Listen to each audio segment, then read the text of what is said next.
तो हेलो दोस्तों, आज हम करने जा रहे हैं लीड कोड का एक और क्वेश्चन जिसका नाम है सॉर्ट कैरेक्टर्स बाय फ्रीक्वेंसी। इस क्वेश्चन का नंबर है 451। आप जाकर सर्च कर सकते हैं। ठीक है, तो मैं अब ये शुरू करता हूँ क्वेश्चन। पहले हम हमेशा की तरह क्या प्रॉब्लम स्टेटमेंट ढंग से पढ़ेंगे, क्योंकि अगर प्रॉब्लम स्टेटमेंट समझ नहीं आई तो हम क्वेश्चन क्या सॉल्व करेंगे जब प्रॉब्लम स्टेटमेंट समझ ही नहीं आ रही। तो हम प्रॉब्लम स्टेटमेंट पढ़ना शुरू करते हैं। प्रॉब्लम स्टेटमेंट हमें ये कहती है, given a string is sort it in decreasing order based on the frequency of the characters. The frequency of the characters is the number of times it appears in the string. बोलना क्या चाहता है इसमें कि हमें क्या करना है, कैरेक्टर्स को उनकी फ्रीक्वेंसी के हिसाब से सॉर्ट करना है। कैरेक्टर्स को उनकी फ्रीक्वेंसी के हिसाब से सॉर्ट करना है। ठीक है, इसमें हमें कैरेक्टर्स को उनकी फ्रीक्वेंसी के हिसाब से सॉर्ट करना है। और कैसे सॉर्ट करना है? डिक्रीजिंग ऑर्डर, यानी कि जिस मेरे कैरेक्टर की सबसे ज्यादा फ्रीक्वेंसी होगी वो पहले आएगा, फर्स्ट आएगा।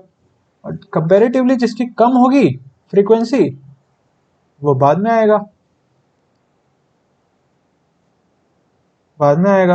अगर मैं देखूं कि अगर एक एग्जांपल लेके देखूं, मैं क्या बोलना चाहते हैं इस क्वेश्चन में, तो अगर मैं एक एग्जांपल देखूं तो बुक का अगर मैं एग्जांपल लूं तो इसमें क्या देख रहा हूं मैं, बी एक बार आ रहा है, के एक बार आ रहा है, पर ओ दो बार आ रहा है। तो इस केस में मेरा ओ दो बार आ रहा है तो ओ पहले आ जाएगा। बी जो है एक बार आ रहा है, के एक बार आ रहा है, तो इन दोनों में से कुछ भी आ सकता है। ओ ओ बी के भी हो सकता है और ओ ओ के बी भी हो सकता है। तो ये दोनों केसेस को ये एक्सेप्ट कर लेगा। अगली लाइन में ये लिखा हुआ है कि return the sorted string if there are multiple answers, return any of them. तो हम उसमें से कोई भी रिटर्न कर सकते हैं। ठीक है, तो अब हम इसको अप्रोच करने देखते हैं कि हमारी क्या अप्रोच होगी। ठीक है, अगर मैं ब्रूट फोर्स सॉल्यूशन की बात करूं तो कैसे होगा ये क्वेश्चन। सपोज मेरे को एक स्ट्रिंग दे रखी है ट्री। ठीक है, अगर मैं इसके ब्रूट फोर्स सॉल्यूशन की बात करूं तो मेरे को दिख रहा है कि इसको मैं उस कैरेक्टर्स की फ्रीक्वेंसी को एक मैप में स्टोर कर सकता हूँ। ठीक है, तो अगर मैं इसको आइटरेट करके मैप में स्टोर करने की कोशिश करूं तो मेरा टी एक बार आ रहा है, आर एक बार आ रहा है, ई दो बार आ रहा है। तो मेरा जो मैप है उसके अंदर टी एक बार आ रहा है, आर एक बार आ रहा है, ई एक बार आ रहा है, ई दो बार आ रहा है। तो अगर मैं फ्रीक्वेंसी के हिसाब से सॉर्ट करना चाहूंगा तो मेरा दो सबसे पहले आएगा, तो दो ई सबसे पहले आएंगे, आर आएगा और टी आएगा। ठीक है, पर अगर सोचो कि अगर ये तीन होता, ये एक होता, ठीक है, ऐसा कोई वर्ड होता, तो मेरे को क्या है, पहले मैक्सिमम ढूंढना पड़ता, फिर उसका सेकंड मैक्सिमम, फिर थर्ड मैक्सिमम। तो ये जो है कोई approach N cube, N raise to power 4 etcetera etcetera में जाके अप्रोच खत्म होगी। एक्सेट्रा एक्सेट्रा में अप्रोच। अब भाई कंपनी इतनी अच्छी तो है नहीं कि आपको इतना बड़ा कंस्ट्रेंट दे देंगे। इसमें तो कंस्ट्रेंट वैसे ही छोटा है। कितना कंस्ट्रेंट है? छोटा इन द सेंस कि कॉम्प्लेक्सिटी कम होनी चाहिए क्वेश्चन की। जो तुम सॉल्यूशन बनाओगे उसकी कॉम्प्लेक्सिटी कम होनी चाहिए। जितने ज्यादा कंस्ट्रेंट्स होंगे उतना ज्यादा कॉम्प्लेक्सिटी कम रखनी पड़ेगी तुम्हें। ठीक है, तो 5 इंटू 10⁵ कॉम्प्लेक्सिटी है अगर इसकी, यानी कि इसमें बस ओ ऑफ एन या उससे कम की अप्रोच ही चलेंगी। ओ ऑफ एन या उससे कम की अप्रोच ही चलेंगी। ठीक है, 10⁶ तक जा सकता है, यानी कि O of N into something like थोड़ा थोड़ा सा और आगे जा सकता है। ठीक है, लेकिन उससे ज्यादा नहीं चलेगा। ठीक है, तो मैं इसको सॉल्व करके देखते हैं। तो इसका ऑप्टिमल सॉल्यूशन क्या है? अगर मैं देखूं तो अपना मैं एक वर्ड कंसीडर करता हूं। मेरे को जो वर्ड दे रखा है, ट्री। ओके, ट्री मेरे को वर्ड दे रखा है, समझ आ रहा है? ट्री मेरे को वर्ड दे रखा है। अगर मैं बोलूं कि मैं इसको मैपिंग तो कर लूंगा, ठीक है, मैप मेरे पास, फ्रीक्वेंसी अगर मेरे को चाहिए तो मैप तो चाहिए ही रहेगा। मेरे को यहाँ पे फ्रीक्वेंसी के हिसाब से सॉर्ट करना है, तो मैप का तो भाई काम ही फ्रीक्वेंसी स्टोर करना है। मैं मैप का यूज क्यों ना करूं, क्यों ना आए मेरे दिमाग में मैप। जैसे ही फ्रीक्वेंसी वर्ड सुनाई दे मैप खटकना चाहिए कि भाई मैप तो हो सकता है कि मैप लग जाए। ठीक है, बहुत ज्यादा चांसेस है कि मैप लग जाएगा अगर फ्रीक्वेंसी की बात कर रहे हैं तो। ट्री है, मैप का यूज करेंगे तो हम क्या करते हैं, मैप करते हैं, आइटरेट करना शुरू करते हैं। टी पे जाते हैं, मैप में टी की वैल्यू 1 रख देते हैं। आर पे जाते हैं, आर की वैल्यू 1 रख देते हैं। ई पे जाते हैं, ई की वैल्यू 1 रख देते हैं। दूसरे ई पे जाते हैं, ई की वैल्यू 2 रख देते हैं, तो ये मेरी मैप हो गया। ओके, तो अब मैं फ्रीक्वेंसीज तो स्टोर करवा पा रहा हूं, यानी मेरे पास फ्रीक्वेंसी काउंट तो है। अब मेरा क्वेश्चन था कि फ्रीक्वेंसी के हिसाब से सॉर्ट करवाना है, फ्रीक्वेंसी के हिसाब से सॉर्टिंग करनी है। तो पहली मेरी दिक्कत ही यही थी कि मेरे को फ्रीक्वेंसी काउंट ही नहीं पता था।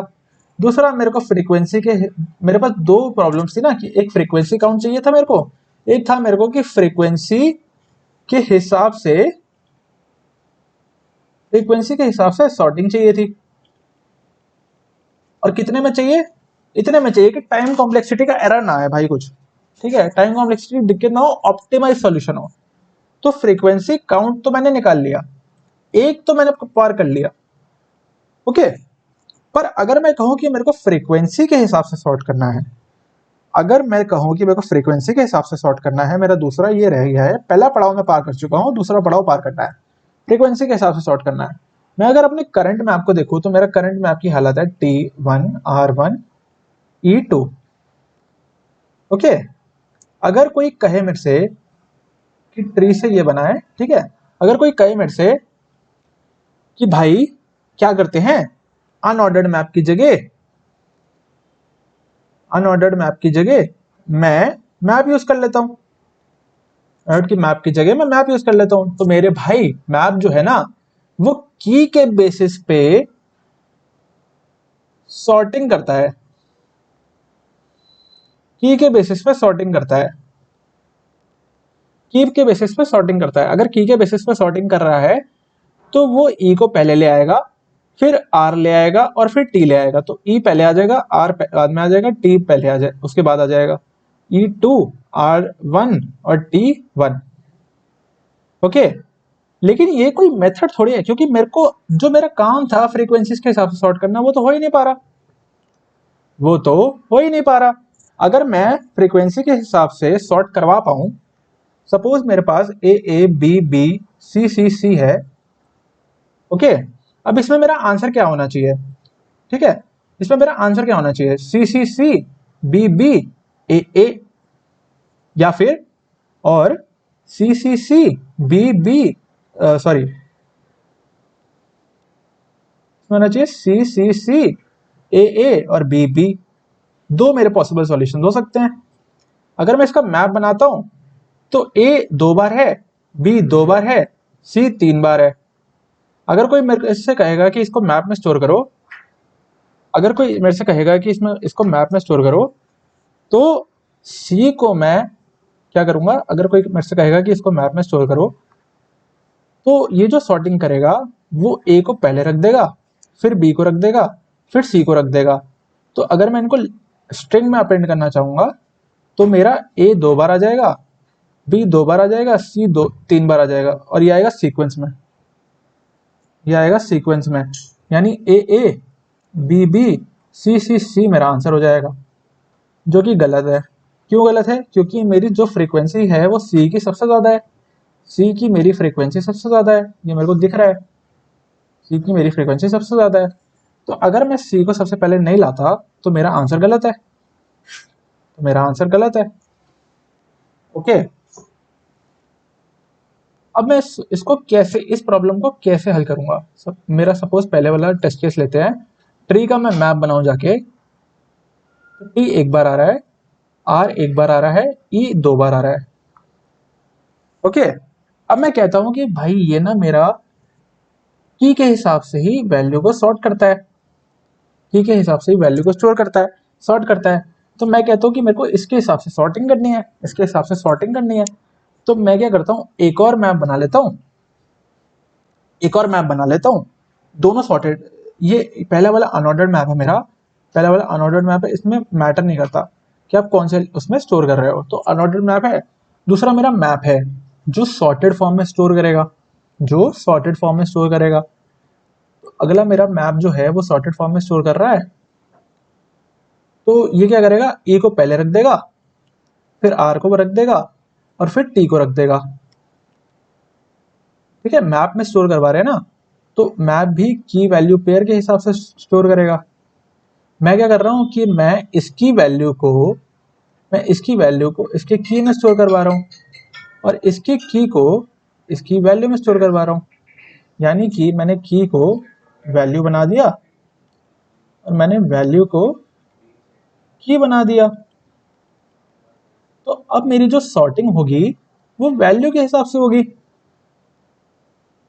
मेरी जो सॉर्टिंग होगी वो वैल्यू के हिसाब से होगी। अगर मेरी सॉर्टिंग वैल्यू के हिसाब से हो रही है मतलब मेरी फ्रीक्वेंसी के हिसाब से हो रही है, क्योंकि मेरी वैल्यू इस केस में फ्रीक्वेंसी थी, तो अब मैं फ्रीक्वेंसी के हिसाब से भी सॉर्ट कर पा रहा हूँ। क्यों? क्योंकि फ्रीक्वेंसी के हिसाब से भी मैं सॉर्ट कर पा रहा हूँ। क्यों? ये ऐसे होगा ई आर और टी। यहाँ पे मेरी ये की है, ये मेरा की है और ये मेरी वैल्यू है। इसके हिसाब से मैं वैल्यू सिलेक्ट कर सकता हूँ। ओके, तो अगर मैं इसको एक बार क्लियर करूँ, ये आ रहा था कि स्टार्टिंग में मेरा T1 है, R1 है, E2 है। मैं कहता हूँ कि ये की है, ये वैल्यू है। मैं कहता हूँ मैं की को वैल्यू बना रहा हूँ और वैल्यू को की बना रहा हूँ। की को वैल्यू बना रहा हूँ और वैल्यू को की बना रहा हूँ। तो मेरा एक और मैप बन जाएगा जो मेरा पहला वैल्यू ले रहा है, पहले की ले रहा है और फिर वैल्यू ले रहा है। और मैप जो है आपको पता है कि सॉर्टेड फॉर्म में एलिमेंट्स को स्टोर करता है। तो मैं इनमें से सबसे पहले जिसको भी एलिमेंट को डालूं, सबसे पहले मेरा 2 स्टोर होगा, उसके बाद मेरा 1 स्टोर होगा, फिर उसके बाद मेरा 1 स्टोर होगा। 2 पे मेरा क्या था? ई, आर, 1 पे आर और 1 पे टी। तो जब मैं इसको रिट्रीव करने जाऊंगा तो मेरा आ जाएगा 2 टाइम्स ई आना चाहिए, आर एक टाइम आर आना चाहिए और एक टाइम टी आना चाहिए। अगर मैं इसको आंसर वाली स्ट्रिंग में पुश करूंगा तो मेरा आंसर आएगा ई ई आर टी। यही मेरा आंसर आ रहा है, यही मेरा आंसर आ रहा है।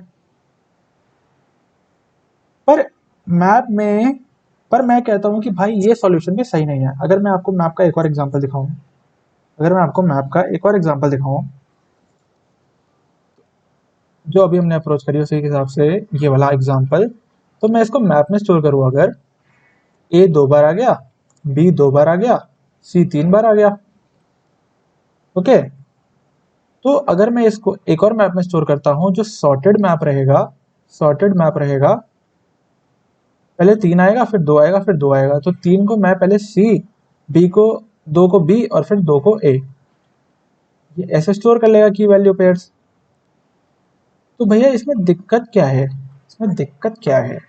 मैप में सॉल्यूशन तो मेरा ये दे रहा है, कहता है कि मैं 3 बार सी को अपेंड कर लेता हूँ, 2 बार बी को अपेंड कर लेता हूँ, 2 बार ए को अपेंड कर लेता हूँ। मेरा आंसर तो ठीक आ रहा है क्योंकि सबसे ज्यादा फ्रीक्वेंसी यहाँ पे सी की है, बी की है और ए की है। ओके, मैं कहता हूँ ठीक है। लेकिन अगर सोचो सोचो, आपने एक चीज यहाँ पे नोटिस नहीं करी कि मेरे इन दोनों की जो फ्रीक्वेंसी है, इन दोनों का जो की है वो सेम हो गई है। इन दोनों की जो है वो सेम हो गई है। नोटिस नहीं करी ना? इन दोनों की सेम हो गई है। तो जब मैं 2 के साथ बी को स्टोर करवा दिया और फिर मैं कहूंगा कि 2 के साथ ए को भी स्टोर कर ले, तो ये बी को मिटा के वहां पे ए स्टोर कर देगा। समझ आया? बी को मिटा के वहां पे ए स्टोर कर देगा, ये कहेगा, या फिर ए को मिटा के वहां पे बी स्टोर कर देगा। अगर मैं ट्री वाले एग्जांपल के साथ इसको, तो मेरा एक मैप ये है T1, ये मेरा इनिशियल मैप है। और मैं इसमें से अगर देखो कि मैं इसमें स्टोर करवाना चाहूँ, E2 से जाता हूँ तो 2 पे E रख दिया, 1 पे R रख दिया, और फिर मैं जब 1 पे T आया, यानी उल्टा स्टोर करवाना है तो 1 पहले आएगा। 1 पे जब T आया तो ये कहता है 1 तो मेरे पास ये वाली की है, मैंने R को चुपचाप मिटाया और यहाँ पे T लिख दिया। तो जब मैं आंसर अपना अपेंड करने जाऊंगा तो मेरा 2 बार E आ जाएगा, 1 बार T आ जाएगा। और ये तो दिक्कत वाली बात है, क्वेश्चन में तो मेरा R भी था, R कहाँ गया? इस केस में मेरा एक कॉन्सेप्ट आता है मल्टी मैप का कॉन्सेप्ट आता है मल्टी मैप का। मल्टी मैप मेरा क्या करता है, मल्टी मैप मेरा सॉर्टेड फॉर्म में एलिमेंट्स को, की वैल्यू पेयर को स्टोर तो करता ही है, की वैल्यू पेयर को स्टोर तो करता ही है, की वैल्यू पेयर को स्टोर तो करता ही है, साथ में मेरे को डुप्लीकेसी की भी अलाउ करता है, डुप्लीकेट कीज भी अलाउ करता है, duplicate keys allowed, duplicate keys allowed. तो ये खासियत है, सॉर्टेड फॉर्म में भी स्टोर करेगा की के हिसाब से और डुप्लीकेट कीज भी अलाउ कर देगा। जैसे अगर मैं कहूं कि ट्री के साथ पहले मेरा मैप था T1 E2 R1, मैं इसको अगर मल्टी मैप में स्टोर करवाऊंगा तो ये मेरा जब मेरा ये 2 के साथ E को स्टोर कर बैठा है, 1 के साथ T को स्टोर कर बैठा है, तो जब मैं 1 के साथ R को स्टोर करवाऊंगा तो ये इसको नहीं मिटाएगा, ये इसको यही रहने देगा और 1 के साथ R रख देगा। तो ये मेरा 1 से R पे भी चला जाएगा। ओके, अगर मैं A B C D पे ए करूं तो इसको मैं अगर मैप में स्टोर करवाऊंगा तो A जो है 2 बार आ रहा है, B 1 बार आ रहा है, C 2 बार आ रहा है, D 1 बार आ रहा है। देखो ना, A 2 bar, B 1 bar, C 2 bar, D 1 bar.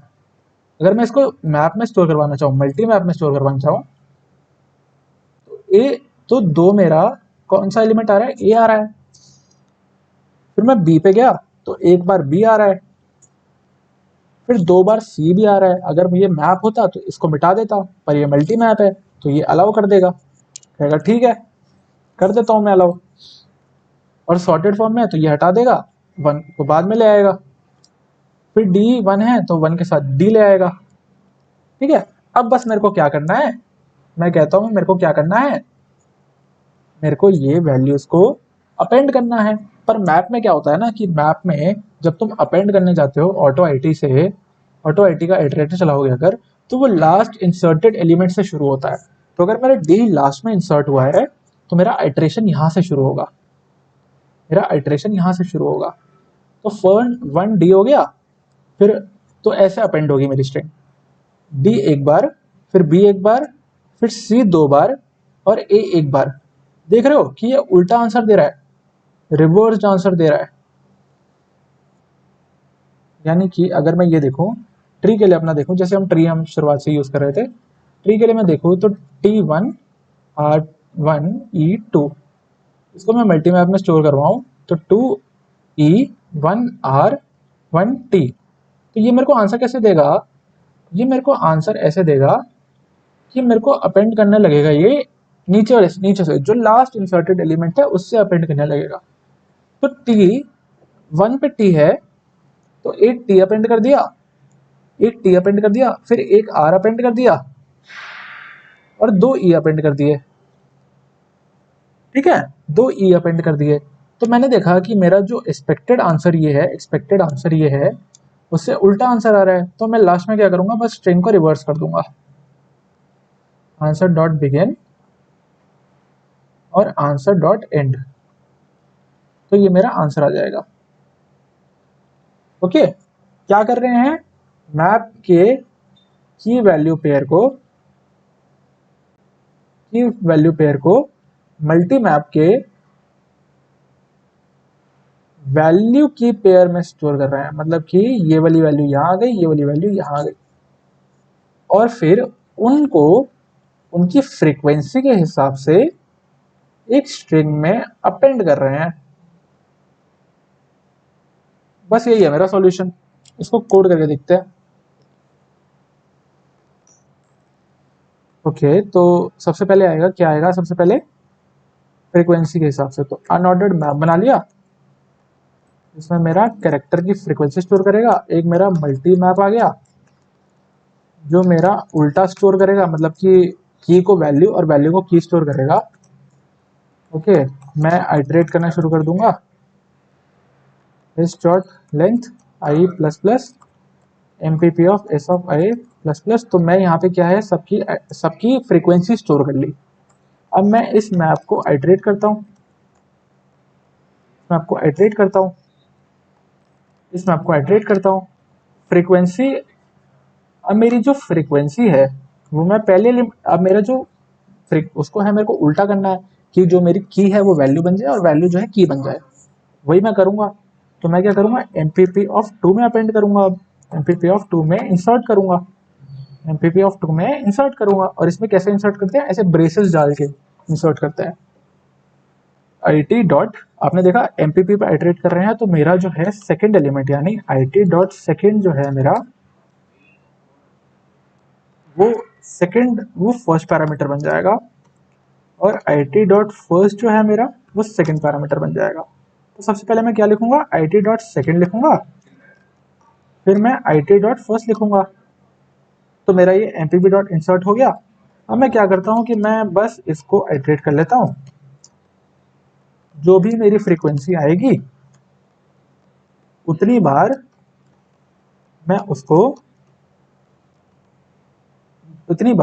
Push back कर दूंगा मेरे आंसर में, उतनी बार मैं उसको पुश बैक कर दूंगा मेरे आंसर में। आंसर करके देखते हैं। ओके, क्या दिक्कत आ रही है, अच्छा देखा रिवर्स करना भूल गए। आउटपुट मेरा क्या आ रहा है, आर टी ई ई, रिवर्स करना भूल गए। रिवर्स क्या, रिवर्स करते हैं तो रिवर्स आएगा, रिवर्स करते हैं answer dot begin, answer dot and.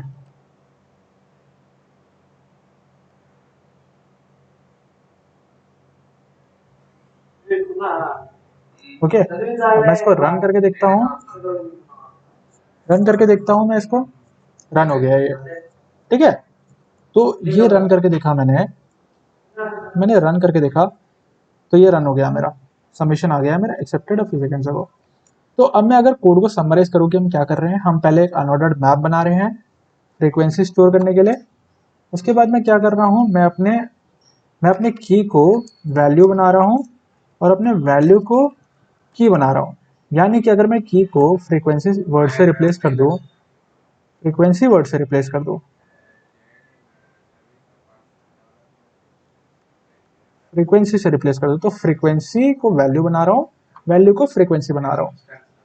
सबसे पहले मैं सबकी फ्रीक्वेंसी स्टोर कर रहा हूँ, store frequencies of each element.